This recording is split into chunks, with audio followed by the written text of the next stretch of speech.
शहर के बाहरी इलाके में एक पुरानी जीर्ण शीर्ण हवेली थी। यह हवेली वर्षों से वीरान पड़ी थी और इसके चारों ओर घनी झाड़ियां उगाई थीं। स्थानीय लोगों ने इसे रायचंद हवेली कहा।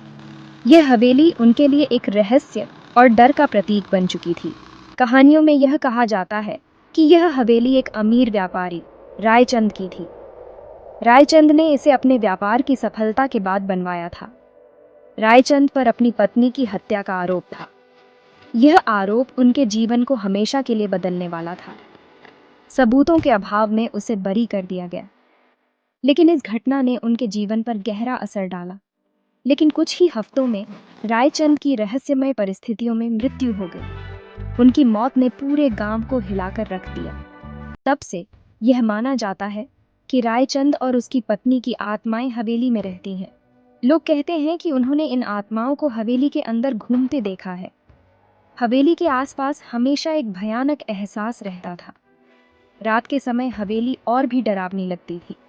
लोगों ने अजीब आवाजें और चीखें सुनी। ये आवाजें रात के सन्नाटे को और भी डरावना बना देती थीं।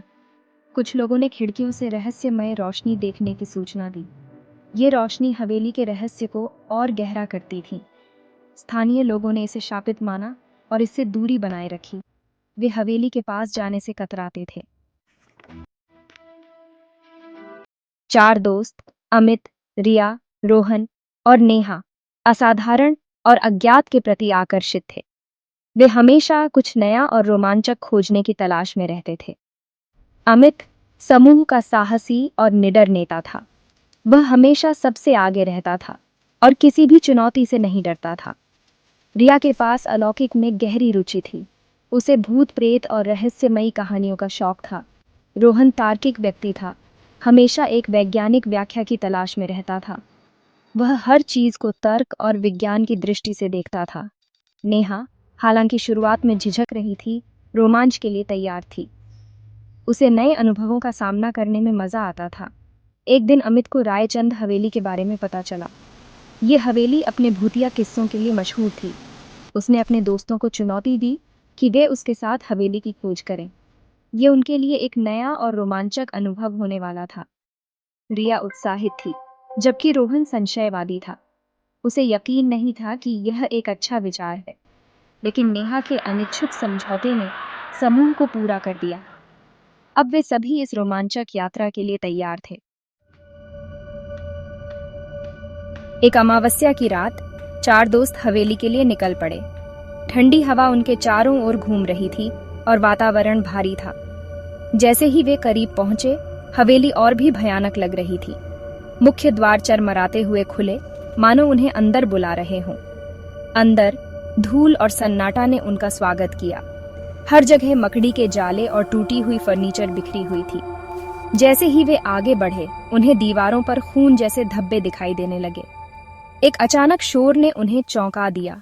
उनका दिल तेज हो गया। एक धूल भरे कमरे में उन्हें पुरानी अखबार की कतरनें मिली। ये कतरनें समय की परतों में छिपी हुई थीं, जैसे कि वे किसी गहरे रहस्य को उजागर करने का इंतजार कर रही हों। कतरनें रायचंद की कहानी और उसकी पत्नी की रहस्यमय मौत के बारे में बताती हैं। हर कतरन में एक नई जानकारी थी जो इस रहस्य को और गहरा बना रही थी। एक कतरन में उन्हें एक छिपे हुए तहखाने के बारे में एक नोट मिला, जहां रायचंद अपनी पत्नी को कैद रखता था। यह तहखाना अब तक किसी की नजरों से छुपा हुआ था। उन्होंने तहखाने को खोजने और सच्चाई का पता लगाने का फैसला किया। यह निर्णय उनके लिए एक साहसिक कदम था जो उन्हें अज्ञात की ओर ले जा रहा था। तहखाने में उतरते समय हवा घनी हो गई। हर कदम के साथ उनके दिल की धड़कन तेज हो रही थी। फिर उन्होंने उसे देखा, एक धुंधली आकृति एक कोने में दुबकी हुई। यह दृश्य उनके रोंगटे खड़े कर देने वाला था।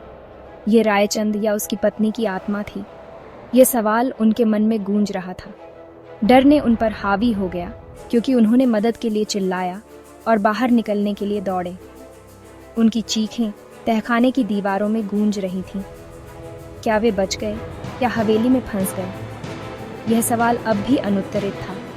कहानी वहीं खत्म होती है,